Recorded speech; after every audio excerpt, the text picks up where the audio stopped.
Well, good evening, everyone. It is 6 o'clock on Wednesday, and it's time for Design Review Board. Good evening, everyone. We haven't met in a few months here. My name is Brandon Prinzing, and I'm the chair of the Design Review Board, and I'd like to call to order the Design Review Board for Wednesday, September 8th at 6 p.m. Soraya, should we do a roll call? Donald Briggs.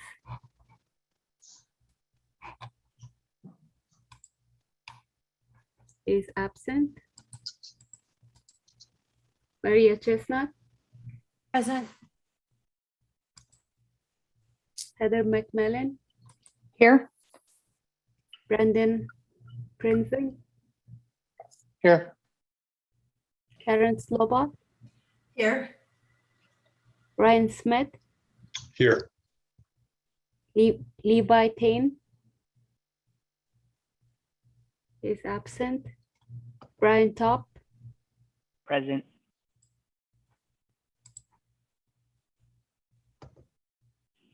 And we have a quorum. Thank you, Soraya.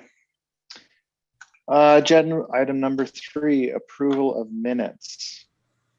Did everyone get a chance to take a look at those minutes from last June, a few months ago? I looked over them and I didn't see anything out of line, but did anyone see anything they'd like to amend from the minutes from last time? No? Okay. Can I get a motion to approve the minutes from someone from last June? So moved. I'll second that. Thank you, Ryan. Thank you, Heather. And let's vote on approving the minutes.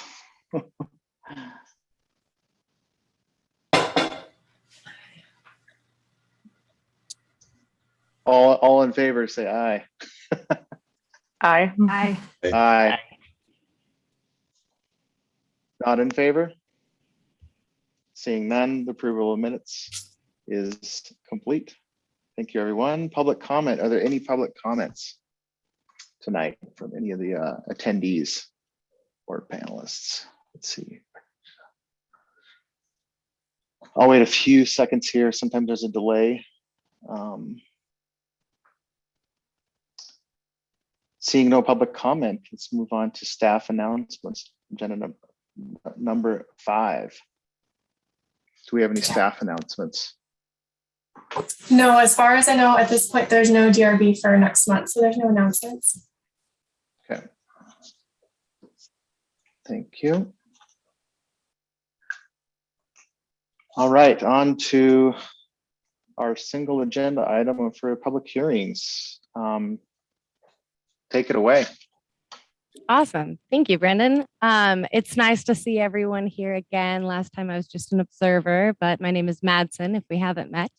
I'm an assistant planner here at CPDI in the city. So let me get this shared for you. Beautiful. So Shannon Everidge from Cosign Inc. has submitted a comprehensive sign package for DRB review on behalf of the Providence St. Patrick Hospital.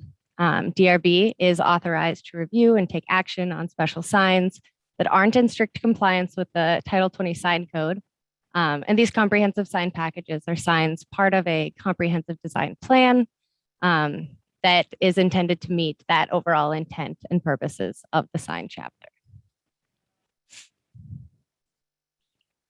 So the Providence St. Patrick Hospital is located at 500 West Broadway. It's just west of downtown. It's more of the beginning of the West Broadway Gateway, maybe just east of it, and takes up this 2 blocks in this space. It is zoned commercially as C14 neighborhood commercial zoning district with the Design Excellence Outer Core Overlay. To the south is CBD and the Outer Core Overlay as well. And then to the north is B2-2 business with the downtown north design excellence overlay.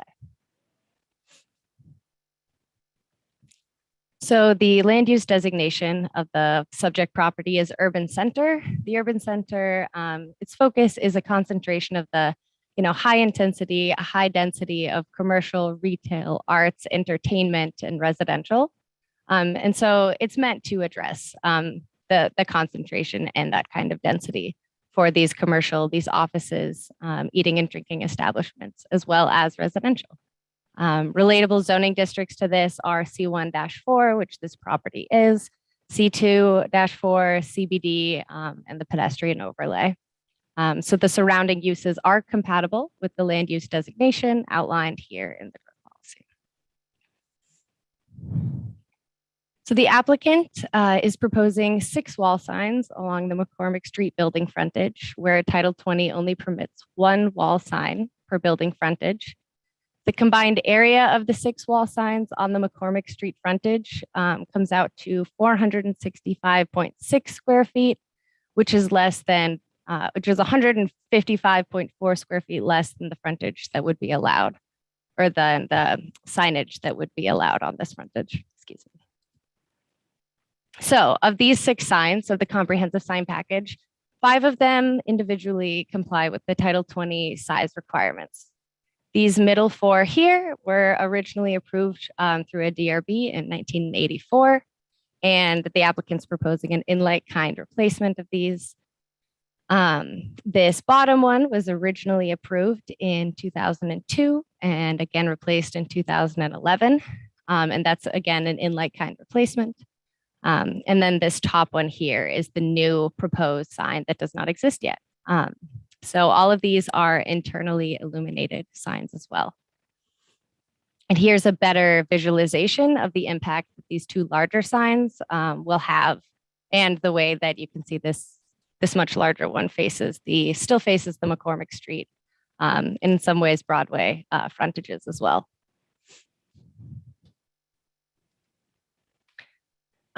So the per Title 20, only 1 hanging sign that does not exceed 10 square feet or have more than 2 sign faces is allowed per public entrance. And these hanging signs may not be internally illuminated, and they must be on the underside of a structure. And the lowest point must be at least 9 feet above the sidewalk. So the applicant is proposing 2 hanging signs. Again, an in-like kind replacement from signs originally approved in that 1984 DRB. And they both comply with the Title 20 hanging sign standards. They're located underneath the awning in that primary entrance in the walkway to indicate to people where the emergency and main entrances are, essentially if you're too close to see the ones that are on the wall.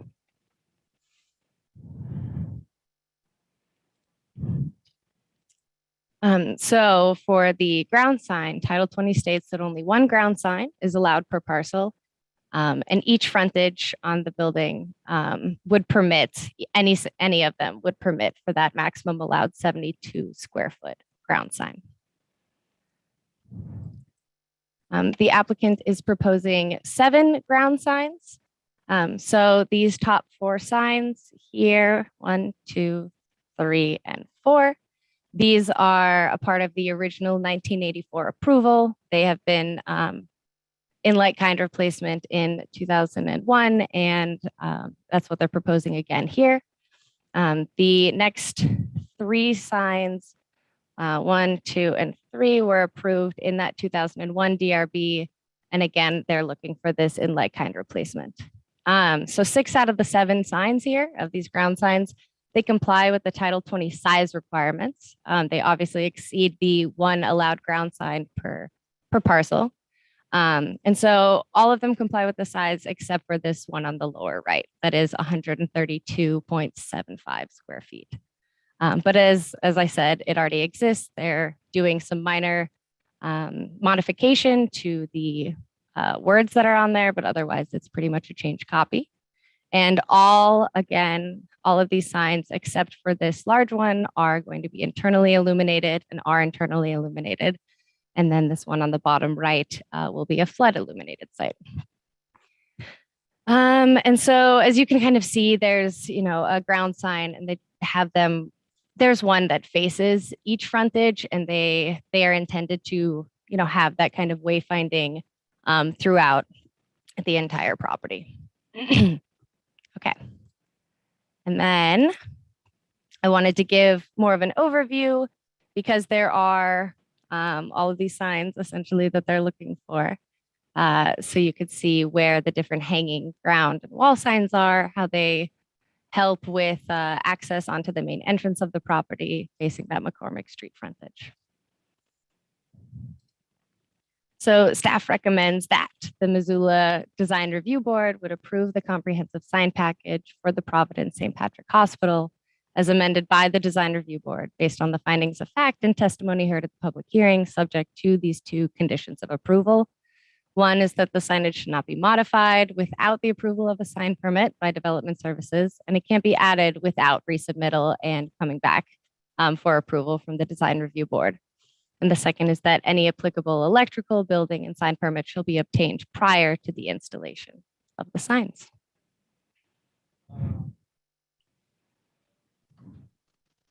Thank you, Madsen. Yeah, thank you. That was really good. General conversation. What does everyone think? I have a few thoughts, but I'm curious to see what everyone else thinks here. Can we go back to the visuals, Madsen? Absolutely. I thought you may ask that. Is Please. there one in particular you like? Maybe start there with the Oh, the major. diagram, and then Okay, yeah. perfect.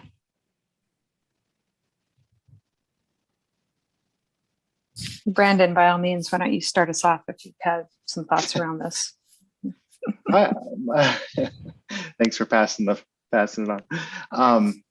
My question is, I'd like a little more conversation about the detailing on that sign that faces Broadway, the ground sign, the one that exceeds the allowable area, Madsen. You mentioned it being floodlit, so that would be lights from the top down, or how explain that. That is, do you know the details? I do not know the details actually. In the application, it just says flood illuminated sign. Yeah. From personal experience driving past it, I thought it was ground mounted, but I don't see that. So no, I don't know the details. Oh, it looks like Alex is raising her hand.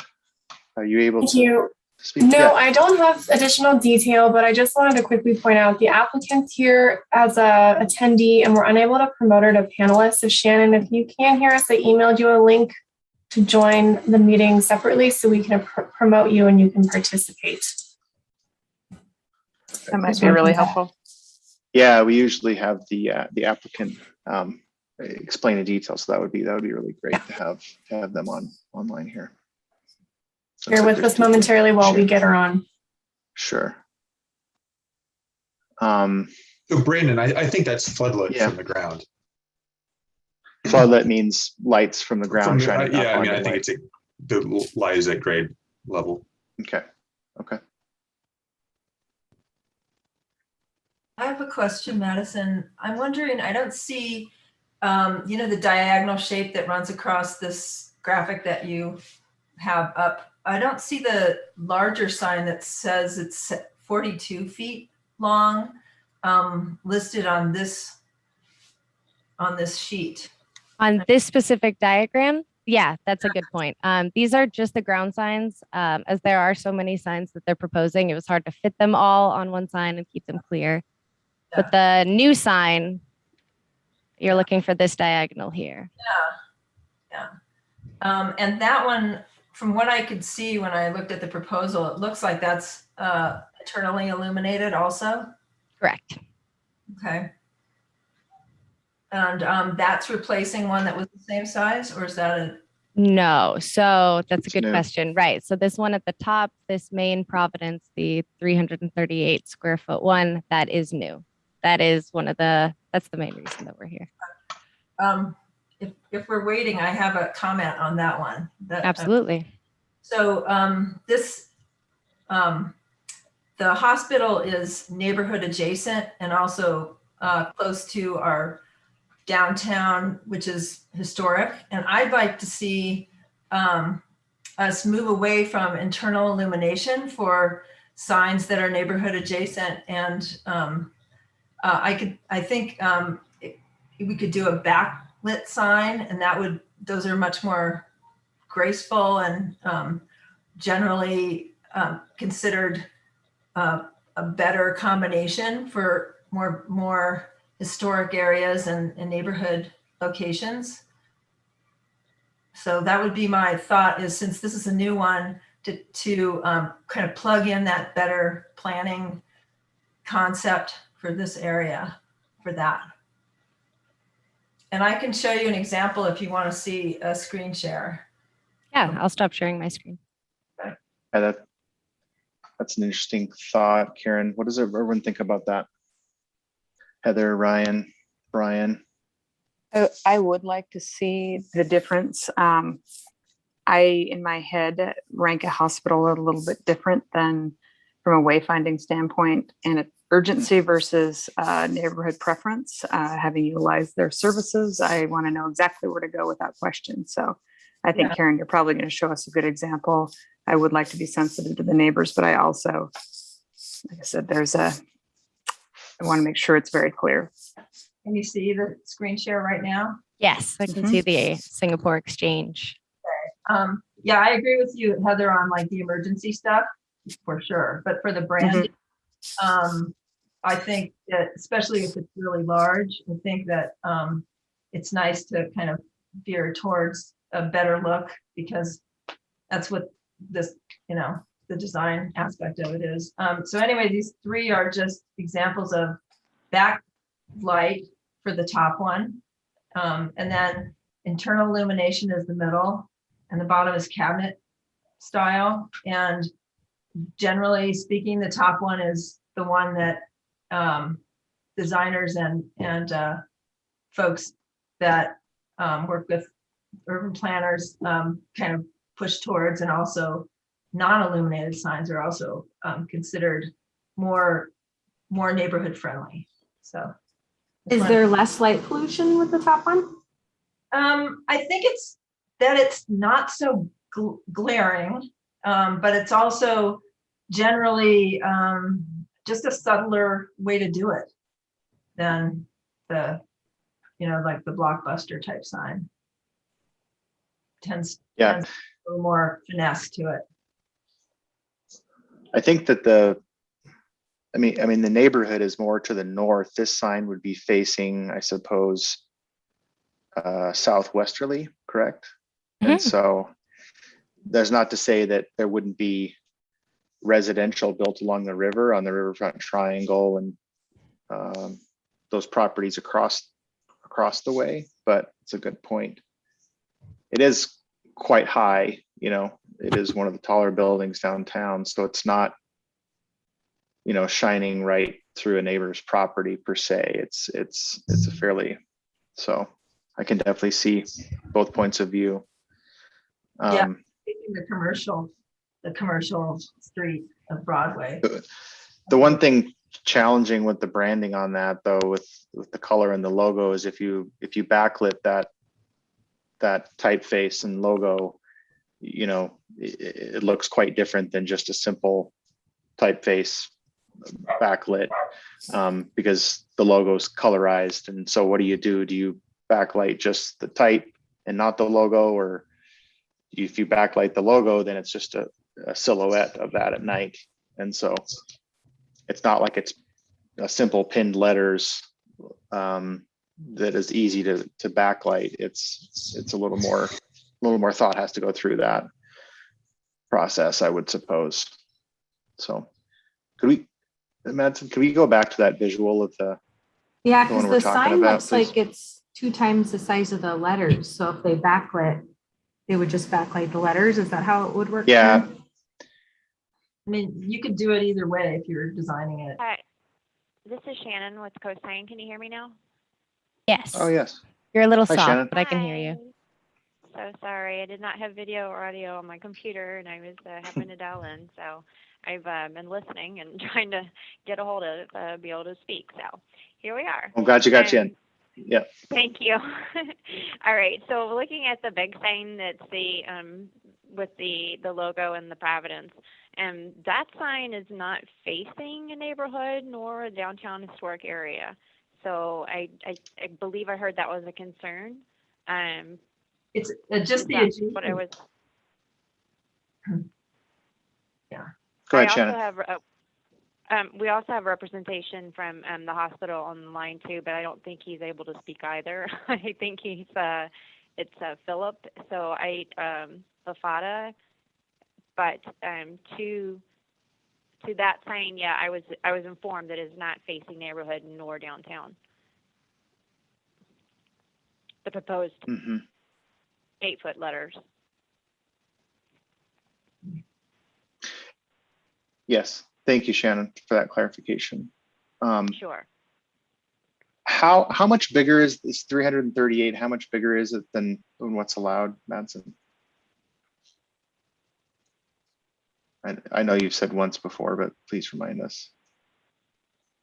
And you are muted, Madsen. Sorry. Oh my gosh, no, thank you for reminding me. That's great. It's necessary. So let me go back to just that.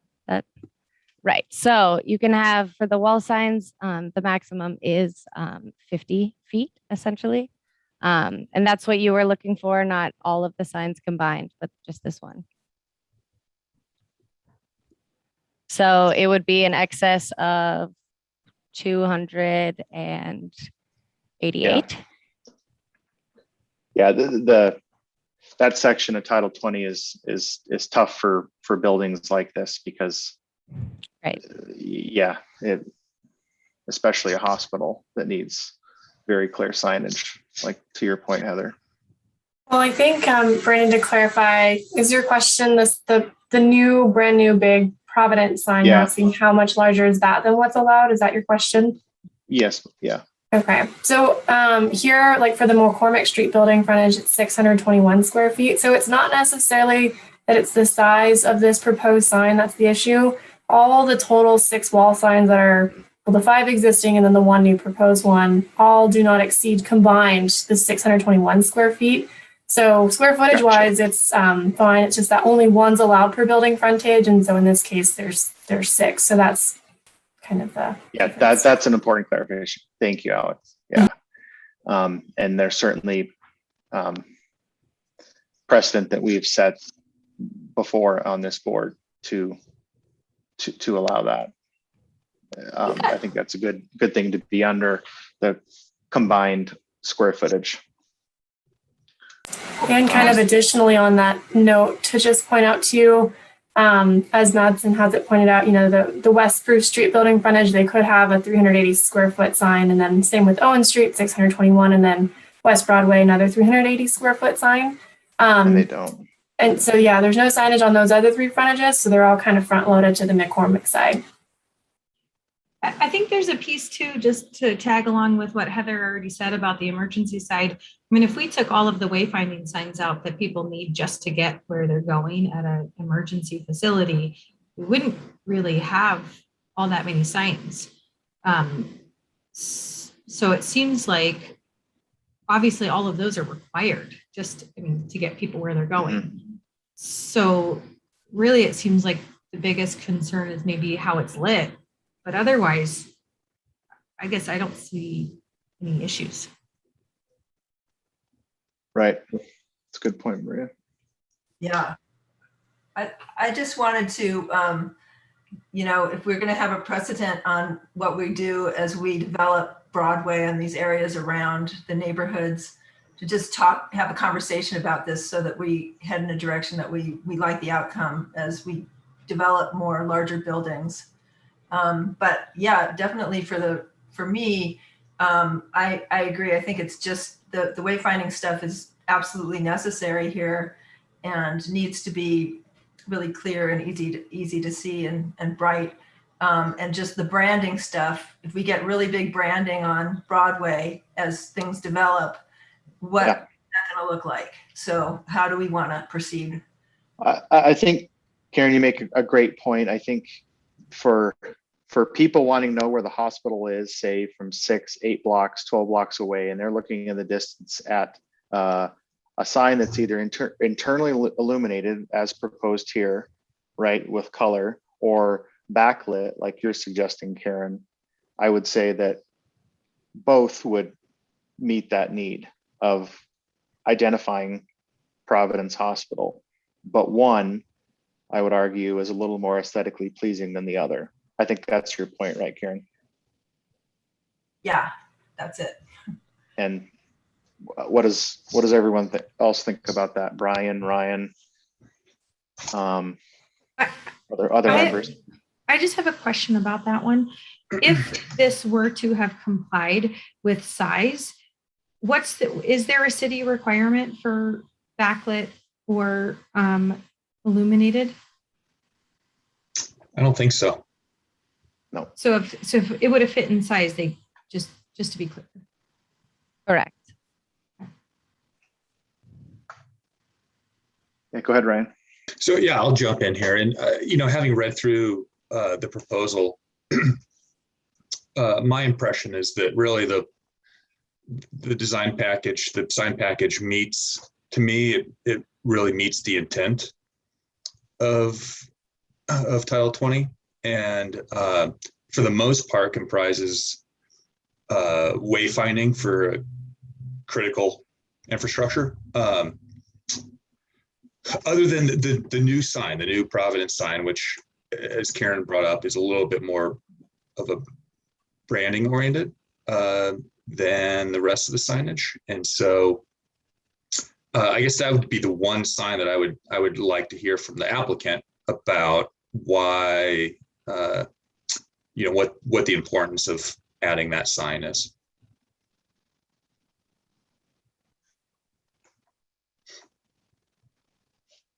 Can we, do we have the applicant able to Shannon still on? speak? Shannon? Yeah. Yes, hi. So basically that's getting the visibility just from further away from the hospital. And that's the desired branding for the Providence.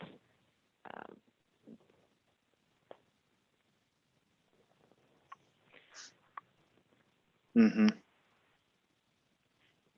Now, I know there was a question back before about the ground sign and the illumination of that sign. It is floodlighting that is uplit. Can we go to that visual, please, Nancy? Sure. So yeah, you're saying it's floodlit, lights in the ground shining up Ground on lighting, correct. the light. Correct. And so basically right now the sign has flat, they're just cut out lettering that reads the Providence St. Patrick Hospital, and we're just updating it to the new logo style for Providence. And so the illumination of the existing sign would not change. It's just the floodlighting that remains. And so those letters themselves are not illuminated. Oh, so the floodlighting is existing, so it currently is lit in that Correct. way. Correct. Okay.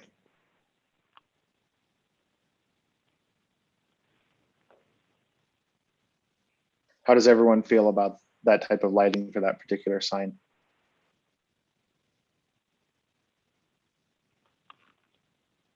I'm not a huge fan of it moving forward as far as like the way that it's uplit and kind of the light pollution aspect of it. However, with it being an existing condition, I'm okay with that.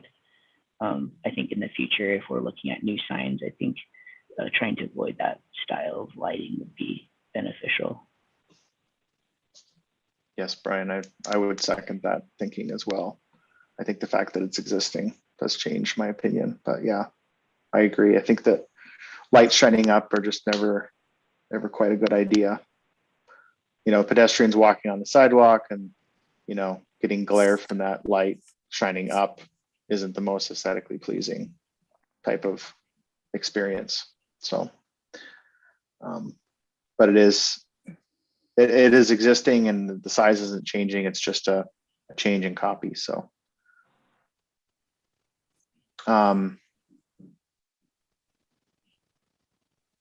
what else? Other comments about?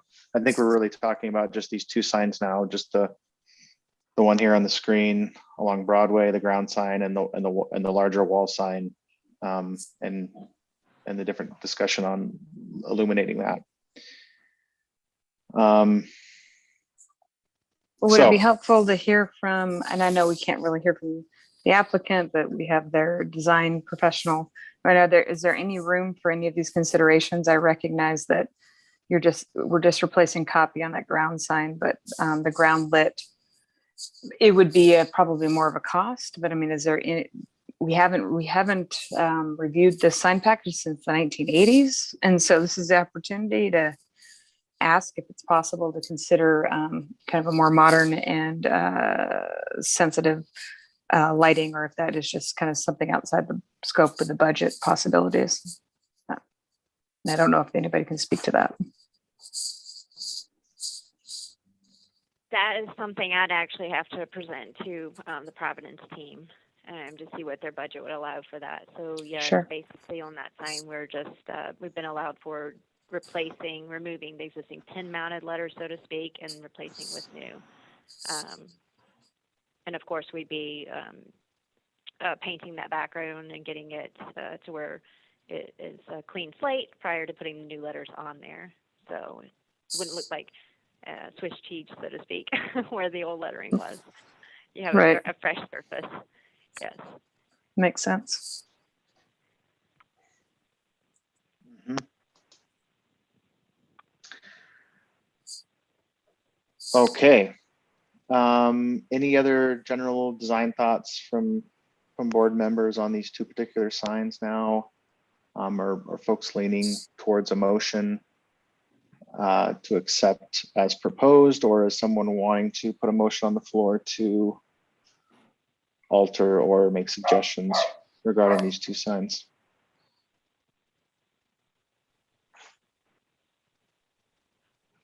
I'd like to make a motion to accept with a change in not having internally illuminated that large sign, that 42-foot sign that says that's the branding sign. Right. Not sure if you guys are. This one. Yeah. That's my. What about internally illuminating the logo itself with the color, and then the lettering being backlit? So then it's kind of a combination. I know that's a good happy medium when you're talking about like the silhouette of the logo. You know, you still have the color of the logo, and that's still internally illuminated, but then the letters themselves would be backlit. I think that would be Interesting. than having the full thing internally illuminated. I think I'm struggling a little bit with this one in kind of just the aspect of like, this isn't part of the design requirements. And so are we like changing the design of someone who's essentially, taken this, their designer that's taken this through. It seems like we're maybe, I don't know, it feels like we're maybe crossing a line a little bit on that.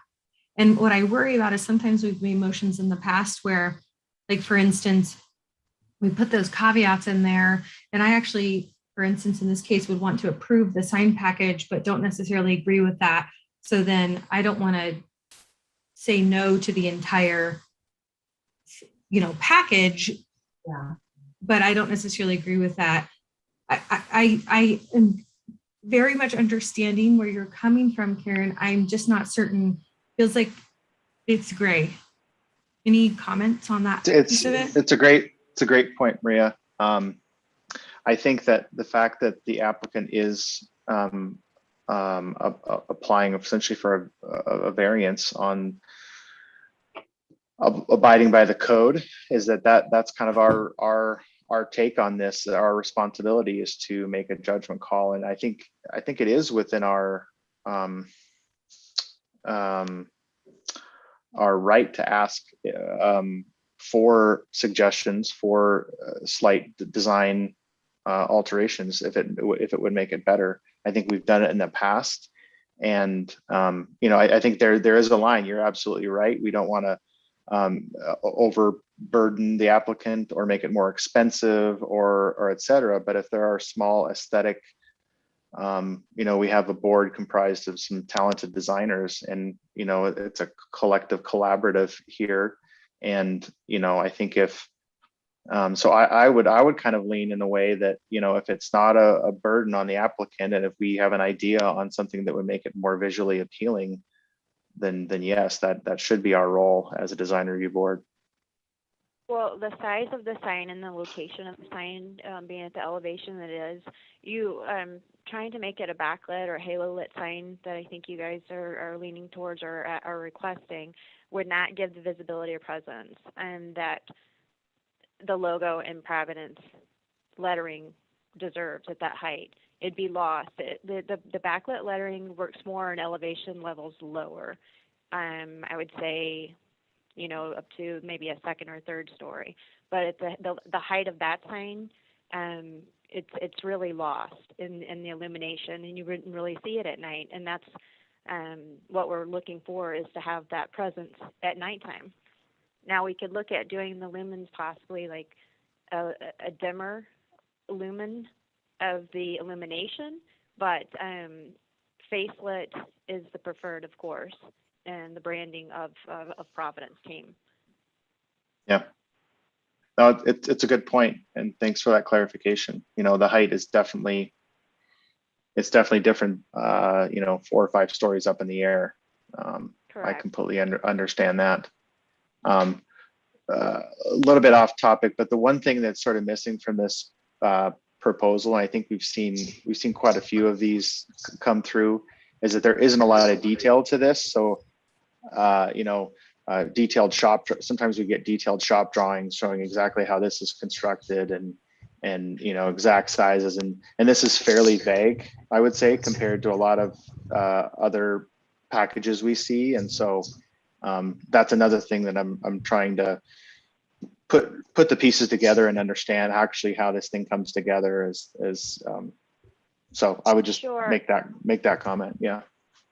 Sure, there was an additional drawing. I'm not sure that Madsen, I don't see it in the proposal that you put together here, but there was a more detailed rendering that was provided for this 8-foot sign, and okay. And it was actually, if on your website too, in the addendum, there was a sheet. I'm looking through it now. Yeah, let's see.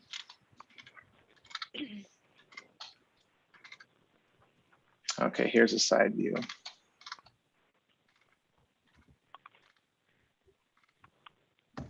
Here we go.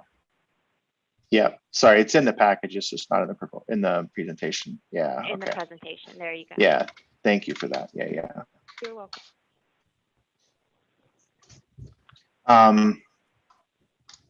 So Karen, you made a motion. Yeah. Would you like to stick with that motion? I'm just looking, give me 1 second here.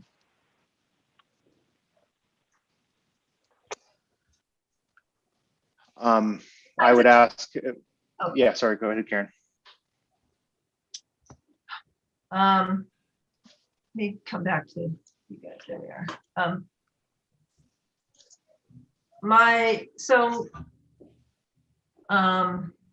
My concern is that we don't turn Broadway into like a box store type street with those kind of signs. And I do hear what Shannon is saying, and I think I was just looking to see online what commercial businesses are doing that have big buildings and they're far away, because I do design. I'm also a sign designer. That's one of the things I do for a living. So I'm not kind of making this up, but she does have a point that usually they are closer, the backlit ones. And so I'm just trying to figure out what would be a good solution in terms of as have more building on that corridor and how we want to have it develop over time. And I don't really I have to think about it for a little bit. And just for clarification, let me resend that motion for right now, and I'll think for a second and see if there's another solution that comes up. And just for clarification, if I can, for the actual sign itself too, it appears to have the blue and the green in the daytime, and the Providence is blue face in the daytime, but at night the sign illuminates white. Mhm. It's the illumination would not be a green or a blue. You Yeah. would see a white only, because we are using a perforated vinyl. And that would be the same for the mark or the logo as well as the type. Correct. The logo itself as well.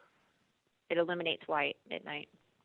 That's an interesting point. I like that it's white at night and not colored. Yes, the color's that- there only during the day.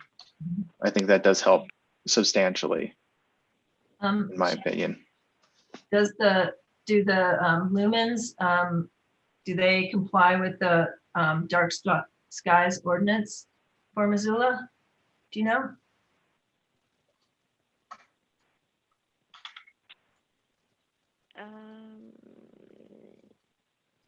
I don't have that spec. I apologize.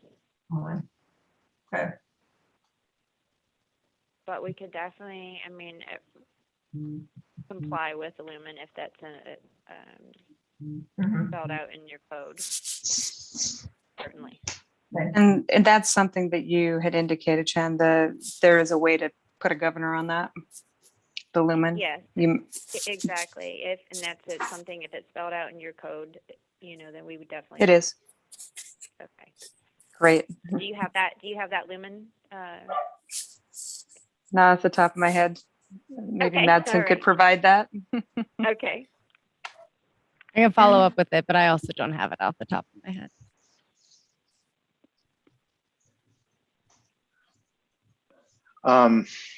Any motion or anything Yeah. that would include that could reference our established code. We Yeah, don't have to I state the lumen. But so just to clarify, Karen, because I think you probably know more about this than I, but the code and dark skies requirements are not one and the same, right? Signage, Dark skies go above and beyond what the code requirement is, right? but there is a, we have some writing on it, and we kind of need to update it for signage, and it has to do with like LED use and things like that has become more prevalent, and things are brighter. Like, the different buildings around town, like the bar at or the liquor store at Broadway and Van Buren. You can see that from like if you're hiking in the hills, you can see that. That's not in compliance.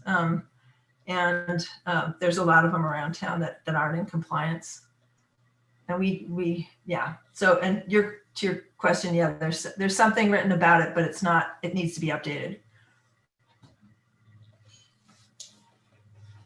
So do we think if this particular sign met that dark sky requirement, that it would still be visible enough, Karen? Yeah. From that high, it's just not as it's not as glaring, but you can still see it. That's because a lot of what breaks the requirement is the newer lighting that was put in place when we got LEDs. Before LEDs, things were more subtle. Yeah, it's kind of like the new car headlight thing, where the new headlights are so bright. Yeah.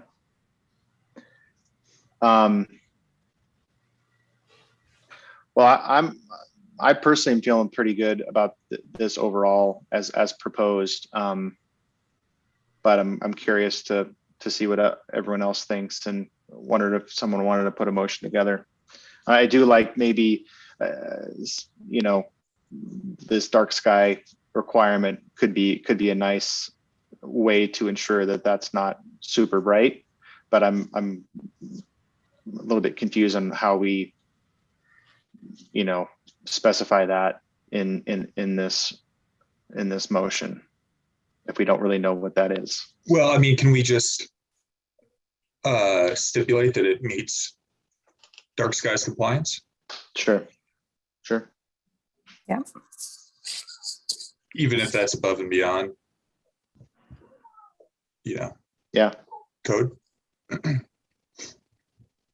By definition, it is above and beyond code because code is more life safety and a few other things. So this is more restrictive and intentionally been voted upon and approved just from a historical standpoint. But yeah, I think we can reference that it's in compliance and it probably should be.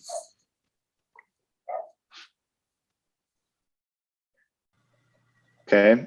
Karen, would you? And I don't know what that does to that flood lighting, to the existing ground sign, but that could impact lumens there as well. Ryan, are you suggesting putting a caveat on that sign as well, on the exit, as far as the lamps and that light structure? Well, the uplighting is Yeah. most likely to not meet dark skies compliance, probably. Most of the Right. internally lit wayfinding stuff is probably not going to be an issue.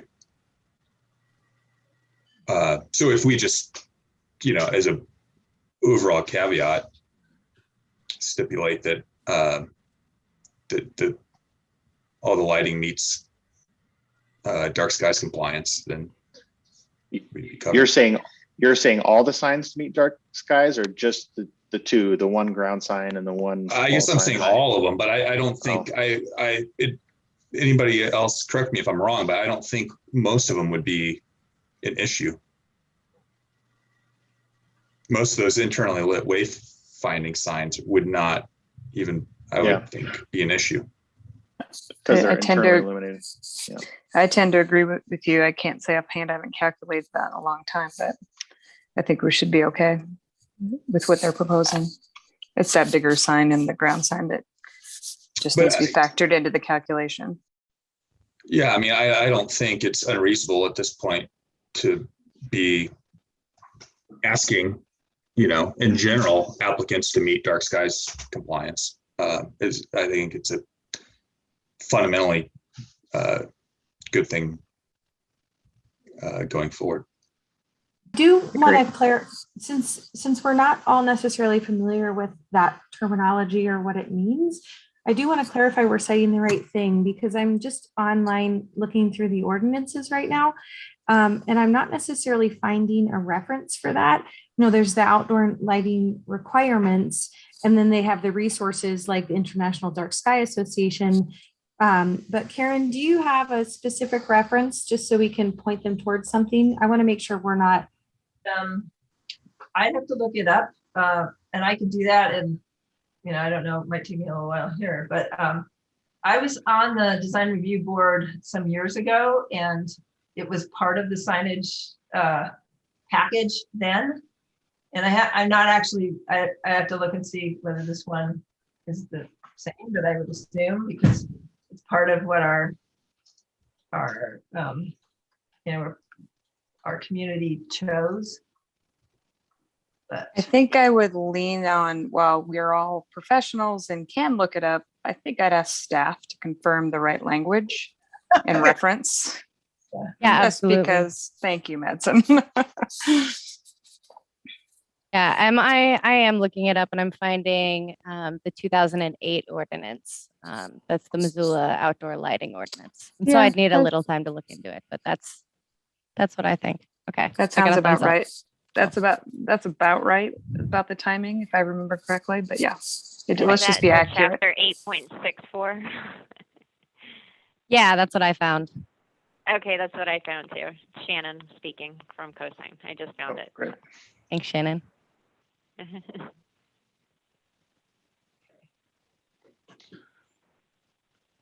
Well, So how would we reference that? Madsen will have to kind of help us with that, because I do see a 2016 one, which I'm not sure if that overrode it. I just want to make sure when we're citing something, we're specific. specific. Right. I would say, yeah, definitely. I can follow up with that. I don't know that I'll get you an answer right off the bat, but following those standards for commercial lighting installations. Some language along those lines is good for me. The only thing I would say on that is that that uplit ground sign lighting probably won't meet the requirements, even if you do look at the lumens and such, just because of the way that it would be oriented. That's a good point, Brian. Yeah, I don't know the code that well, but just thinking out loud as far as what my experience says is that a light that's pointing upward would probably not meet that ordinance. Mm-hmm. Yeah, so we probably can't apply that to the entire sign package. Do you, Madsen or Alex, do you know, if there's a way for them to essentially alter the ground lighting, but not necessarily replace it all completely to comply? Because I mean, I do still like the idea of them having to, comply with lighting. That seemed to be something, mentioned as well, just with that smaller sign. Right. I think the actual implementation of it may be a better question for the applicant. But I'm finding, again, in that ordinance or chapter 8.64, it's looking like upward aimed lighting shall not exceed 4,000 mean lumens and shall be fully shielded, mounted as flush to the wall as possible. So referencing that requirement could possibly change the design as well. Well, and so Maria, I think you're asking, there's the existing ground sign and it's upward lit currently. So can we now at this point make conditions to, I mean, if it doesn't comply with the chapter 8, like they will then have to remove it or modify or whatever that ends up being. Are you asking if that's what you guys can do? Sure. I think, ultimately, design review board, we're here because there's more wall signs for the building frontage. And so we're just kind of going over, there's more ground signs, there's just kind of more generally. And so it is a little bit of a compromise here and there. So it's kind of whatever you'll come to agreement with the board and the applicant themselves. So.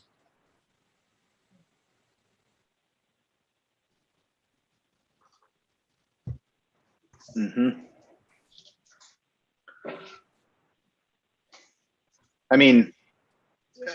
Thinking practically about that ground sign that we're looking at here, there's assuming there's several lights at grade illuminating one, upwards. Okay, one. So, but there's One. power out there, and so with a little bit of modification, you technically could extend that power to a light on top of it that would shine down rather than up. So, but it is an extra burden. Yeah, ultimately that sign could be downlit. It could.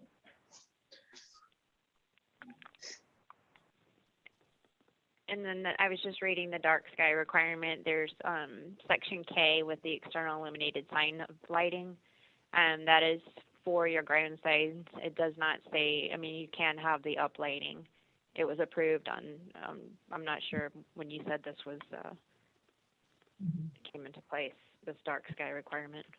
Yeah. But ground mounted light fixtures, they just state that shall not be visible from the opposite side of the sign, which this one is not. Light fixture lamps used to externally illuminate the sign shall not be visible from vehicular travel lanes or adjacent public right-of-ways, which this sign is perpendicular to the street, and therefore the lighting is uplit towards the sign, facing the sign, which would be, again, perpendicular to the street. Sounds like, Not facing the road. yeah. As long as it's not like the light bulb isn't like a foot, extremely bright, then I think you're in good shape. Mm-hmm.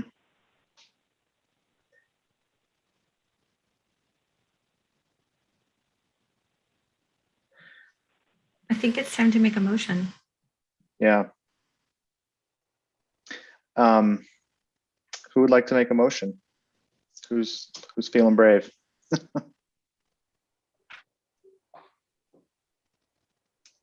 I can make a motion that the signage package would be approved with the addition of keeping the large wall sign, the branding sign, and the so the one that we're talking about, that's 132 square feet, that they comply to dark skies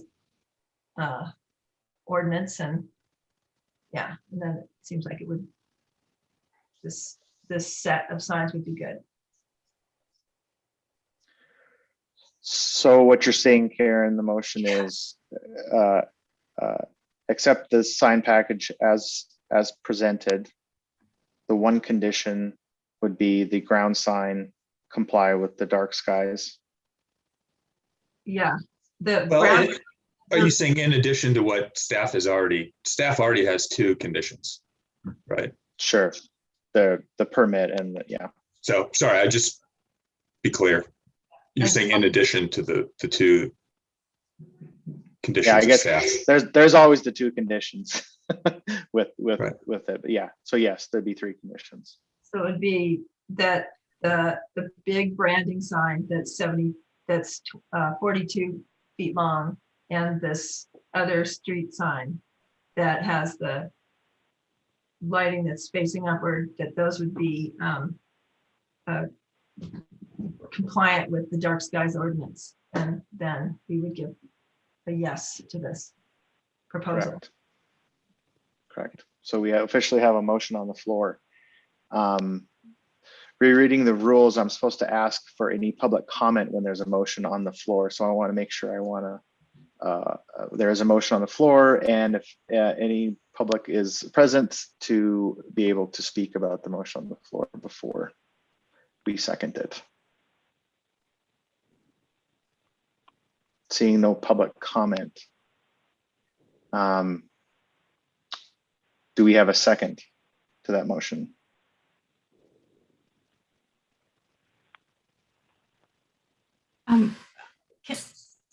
Can I comment and then second it? Of course, yes. Okay. Just to make sure that Madsen will associate the dark skies, the official name for that, in the proposal, and then I second it. Okay. We have a motion on the floor. We have a second. Thank you, Karen. Thank you, Maria. Let's go ahead and vote. A roll call vote. Soraya, will you help us out with that?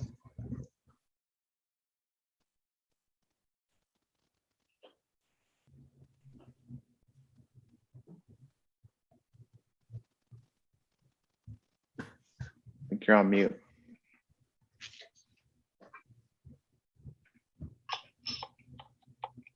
Maybe staff should repeat the motion so that we have it on record to clarify. Yeah, I was going to say, should we garbled verify the language? Yeah. Right. So it appears that the design review board moves to approve the comprehensive sign package for the Providence St. Patrick Hospital as amended by the design review board based on the findings of fact and testimony heard at the public hearing, subject to 3 conditions of approval. The first is that signage shall not be modified without approval of a sign permit by Development Services and CPDI, and signage shall not be added without resubmittal of an application and approval from the design review board. The second condition is that any applicable electrical, building, and sign permit shall be obtained prior to installation of the signs.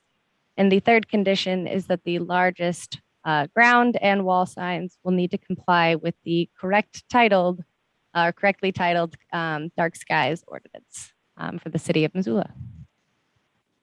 Sounds great. Thank you, Madsen. Mm-hmm. Thank you for clarifying our our language. That's what I'm here for. Thank you. All right, let's do a roll call vote. Soraya, can you help us with that, please? Maria Chestnut, Yes. Heather McMillan, Yes. Brandon, Yes. sorry, Karen That's okay. Slobod, Yes. Ryan Smith, Yes. Levi Kane,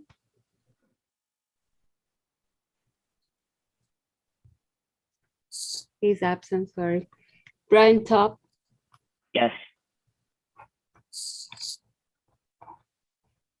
and the motion is approved. Thanks, everyone. Thank you, Shannon, for things and the time package here. Appreciate your time. No, thank you. I appreciate it as well. Just one Thank- quick on the for the lumen, the dark sky, Madsen, or I guess Alex one, would you provide the exact lumens or requirement for that so we can update the drawing, the rendering, and represent that when we present our permit for application for the sign permit? Yes, absolutely. I will follow up with you with that once I get the official ordinance selected, and I'll follow up with you on that. Yeah, Perfect. Thank you so much. of course. Thank you. All right, moving on. Any staff, is there any old business or new business to cover tonight? Doesn't look like there is, but I figured I'd ask. No, seeing none. Agenda number 9, comments from board members. Any conversation based on the public hearing tonight? Anything we want to add to the conversation? I'm just one thought. Yeah, Karen. So one of the things that I've noticed has been coming up with the few meetings that we've had is the actual signage, the written language for it, and what the guidance for the city that we have.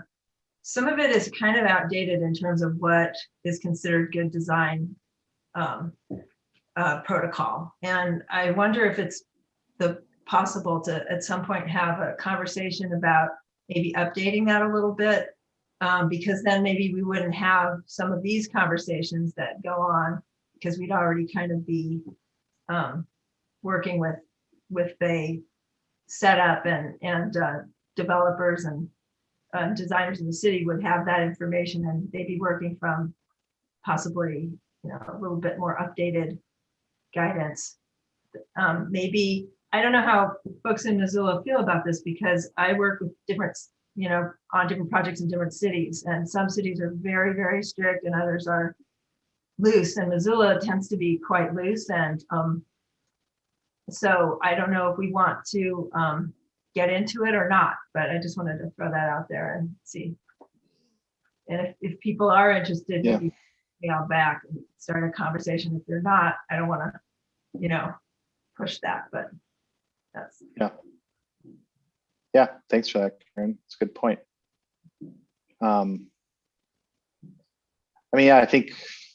We were supposed to play a small role, but a role in making sure our city is beautiful, as beautiful as it can be. And I think those are aspirational things to do. And that's sort of our job. That's what we volunteered to do, is make sure the things that are built when not in compliance are able to have a conversation about how to make it the best we can. And so, I'm in favor of that. Codes constantly evolve and change through time. That's what they're built to do. That's what they're meant to do. And so a conversation about updating what we have in place is, to me, absolutely what we should be doing. I just don't know how we go about that, Karen, or how we, it's going to start informally with conversations with planning and development services and a continually evolving thing. But I'm personally in favor of that. Absolutely. We can check in on that for you, Karen, in terms of process, but I know the sign ordinance kind of got to where it is with just little project by project conflict arise, we change it a little bit here and there. So it's an interesting component of our code. It's not necessarily very straightforward or strict or however you wanted to see it, but we do kind of do every 2 years a Title 20 update. So not necessarily like a full code change per se, but little clarifications that actual current planning finds in terms of implementing doesn't really pan out. So I don't know what it would look like to kind of reboot or revamp or take a full bigger look at just the sign section. We're kind of long range right now is looking at full on code reform to synthesize for planning, engineering, transportation, kind of like a larger picture for code reform, but that's nowhere near going to be implemented anytime soon. So kind of all we have right now is working at Title 20, chipping away every 2 years. But in terms of revamping it, we can check in to see if there's some kind of other alternative to look at that, but I'm not too sure right now. Thanks, Alex. I mean, outside the public hearings here, I mean, this at the end of the meeting here, this conversation, comments from board members, I mean, I'd be curious to see what staff thinks, but I mean, if Karen, you had certain ideas about suggestions, I mean, this is a public meeting. Everyone is able to join and partake as a citizen of Missoula. If we were to have a conversation about those certain things during this meeting, I think that would be perfectly acceptable. That it's out in the open. We can't be having impromptu conversations single-handedly. That would be outside the rules. But when we're all together like this, we can have conversations about specific things in the code that we would like to have a conversation about. And so we should use this time to do that. I mean, that could be where that conversation starts, is right here, right now.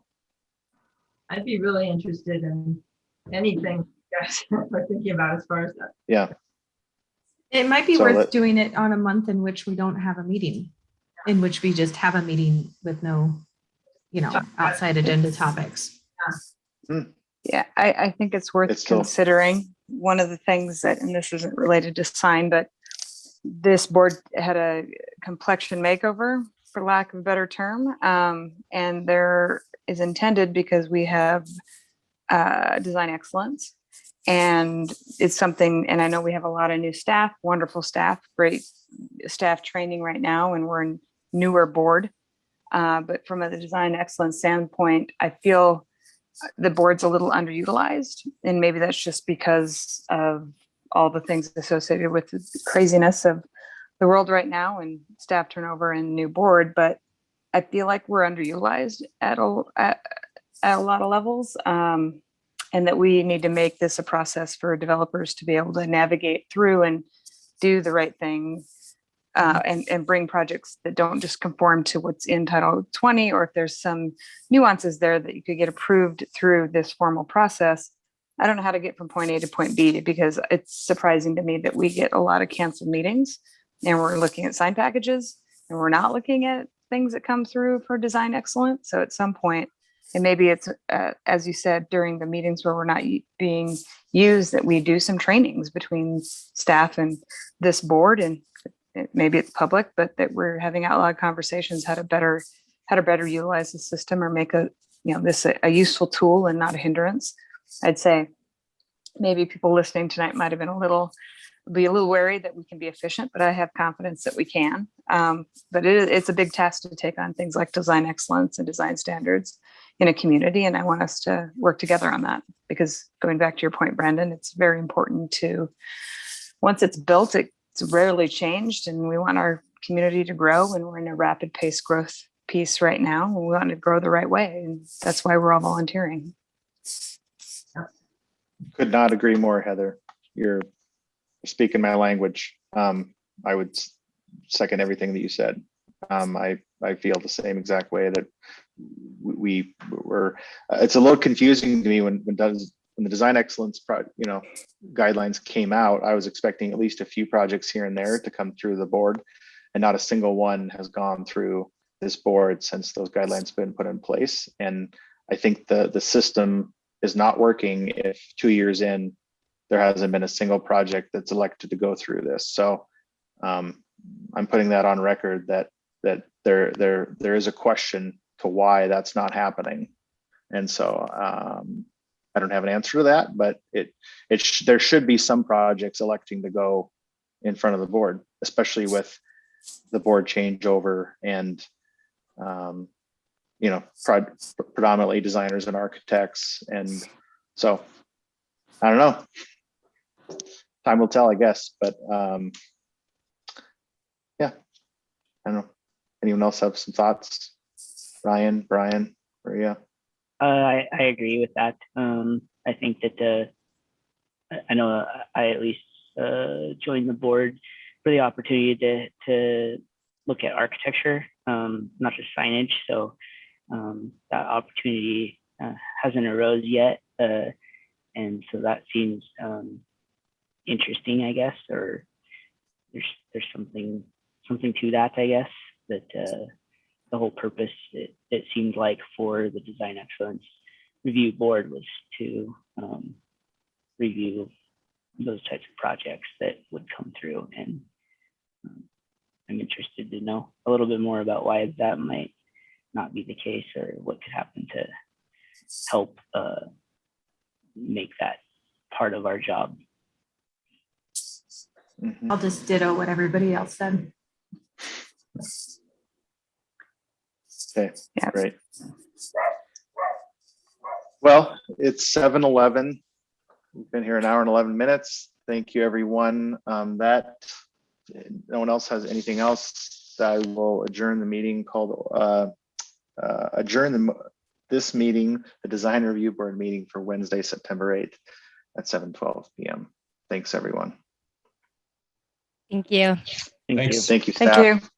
Appreciate it. Thanks, you, Madsen.